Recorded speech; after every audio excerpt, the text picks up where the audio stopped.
Hello friends, എല്ലാവർക്കും എൻ്റെ പുതിയൊരു വീഡിയോയിലേക്ക് സ്വാഗതം. നമ്മുടെ ഡൊമിനാറിൻ്റെ ഫസ്റ്റ് സർവീസ് കഴിഞ്ഞ ദിവസം കഴിഞ്ഞു. അതിൻ്റെ ഡീറ്റെയിൽസാണ് ഞാൻ നിങ്ങൾക്ക് ഇന്ന് ഷെയർ ചെയ്യുന്നത്. പിന്നെ ഫസ്റ്റ് സർവീസ് എന്ന് പറഞ്ഞു കഴിഞ്ഞാൽ 30 to 45 ഡേയ്സ് അല്ലെങ്കിൽ 500 to 750 കിലോമീറ്റേഴ്സാണ്. അത് വിച്ച് എവർ ഈസ് ഏർലിയർ, അതിൻ്റെ ബേസ് ചെയ്താണ്. അപ്പം നമ്മുടെ എന്ന് പറഞ്ഞു കഴിഞ്ഞാൽ കിലോമീറ്റർ ആയിട്ടില്ലായിരുന്നു. നമ്മൾ ഡേയ്സ്, അത് 30 to 45 ഡേയ്സിന് വിത്തിൻ 30 to 45 ഡേയ്സിനുള്ളിൽ ഫസ്റ്റ് സർവീസ് ചെയ്തു. ഈ സർവീസിൽ മെയിനായിട്ട് എൻജിൻ ഓയിൽ ചേഞ്ച് ചെയ്യുക, ചെയിൻ ലൂബ്രിക്കേഷന്, കൂളൻ്റ് ടോപ്പപ്പ്, അതുപോലെ തന്നെ ഓയിൽ ഫിൽട്ടർ, ഓറിങ്, ഇതൊക്കെയായിരുന്നു ഇതിനകത്ത് മെയിനായിട്ട് വരുന്നത്. ഒരു നല്ല സർവീസ് എക്സ്പീരിയൻസ് ആയിരുന്നു.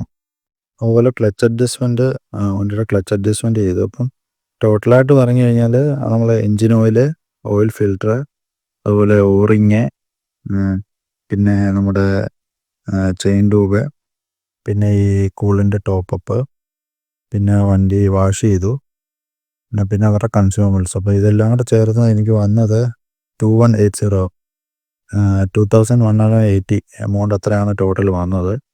പിന്നെ നല്ല സർവീസ് ആയിരുന്നു. ഞാൻ കറക്റ്റ് ടൈമിൽ തന്നെ സർവീസ് ചെയ്ത് വണ്ടി തന്നു. പിന്നെ സർവീസിന് ശേഷം വണ്ടി അല്പം കൂടെ ഒന്ന് സ്മൂത്തായി, ഗിയർ ഷിഫ്റ്റ് ചെയ്യുന്നതൊക്കെ ഇച്ചിരി കൂടെ സ്മൂത്തായി. വണ്ടി ഇപ്പം പെർഫെക്റ്റ് കണ്ടീഷനിലാണ്. എല്ലാവർക്കും എൻ്റെ ഈ ചെറിയ വീഡിയോ ഇഷ്ടപ്പെട്ടു എന്ന് കരുതുന്നു. വളരെയധികം നന്ദി.